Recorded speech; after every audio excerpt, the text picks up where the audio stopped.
प्यारे दोस्तों, एक बार आपका फिर से स्वागत है आपके इस प्लेटफॉर्म पर। दोस्तों, आज हम कंप्लीट इंग्लिश के मिक्स्ड 10 क्वेश्चन सॉल्व करने वाले हैं। आपका जो भी स्कोर है, आपका जो भी डाउट है, वो दोस्तों कमेंट बॉक्स में लिख करके बताना है। So let's start. हमारा दोस्तों पहला क्वेश्चन है, he blank playing cricket when it started to rain. तो आपको बताना है कि इसमें कौन सा ऑप्शन राइट होने वाला है। अगर सेंटेंस की बात करें तो ये दोस्तों इसमें दो सेंटेंसेज हैं और यहाँ पर दोस्तों इट स्टार्टेड टू रेन, इससे पता चलता है कि ये दोस्तों पास्ट का सेंटेंस है। तो यहाँ पर दोस्तों ही वॉज प्लेइंग क्रिकेट, वो क्रिकेट खेल रहा था जब बारिश शुरू हुई थी। तो इसका जो राइट आंसर है वो होने वाला है दोस्तों ही वॉज। तो इस प्रकार से दोस्तों हमारा नेक्स्ट क्वेश्चन है दोस्तों, choose the correct spelling.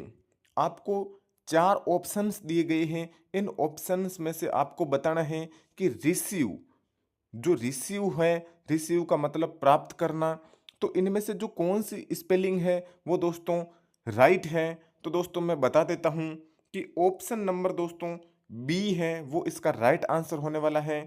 RECEIVE, receive, receive यानी प्राप्त करना। तो ऑप्शन बी इसका राइट ऑप्शन होने वाला है। आपका नेक्स्ट क्वेश्चन है दोस्तों, find the synonyms of brave. Brave का आपको सिनोनिम बताना है।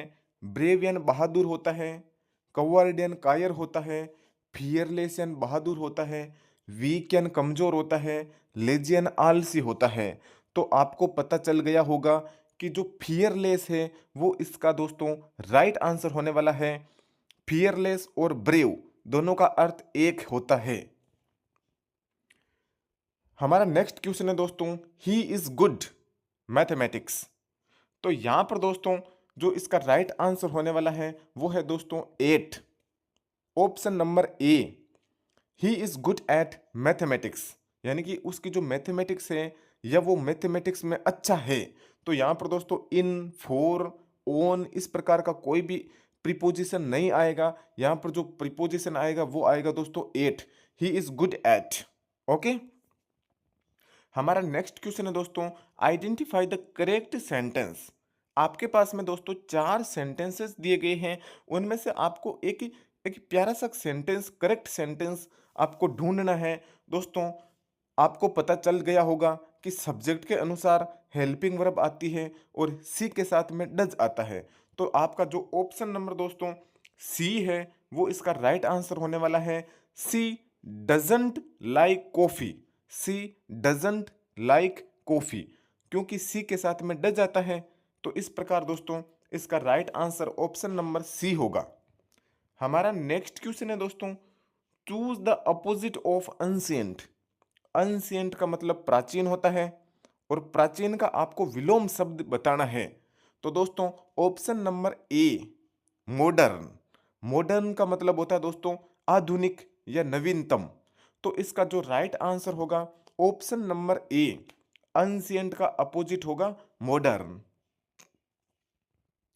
हमारा नेक्स्ट क्वेश्चन है दोस्तों, यू आर कमिंग। यहां पर दोस्तों आपको क्वेश्चन टैग बताना है कि जो क्वेश्चन टैग होता है, जो क्वेश्चन के पीछे लगता है, तो वो क्वेश्चन टैग यहां पर कौन सा आएगा। तो मैं बता देता हूं कि दोस्तों जिस प्रकार का सेंटेंस होता है, यानी कि जो सेंटेंस जिस टेंस में होता है उसी टेंस से आपको हेल्पिंग वर्ब यूज करके आपको दोस्तों क्वेश्चन टैग बनाना होता है। तो यू आर कमिंग, आप आ रहे हो, तो इसका क्वेश्चन टैग बनेगा क्या आप नहीं आ रहे हो। तो यहां पर are not you, option number A इसका दोस्तों राइट आंसर होने वाला है। Option number A, aren't you, you are coming aren't you. Okay, हमारा नेक्स्ट क्वेश्चन है दोस्तों, choose the correct meaning of the idiom. आपके सामने एक ईडियम है दोस्तों, एक कहावत है जिसका आपको सही अर्थ बताना है दोस्तों इंग्लिश के अंदर। ए पीस ऑफ केक, यानी कि ए पीस ऑफ केक, इसका मतलब क्या होता है।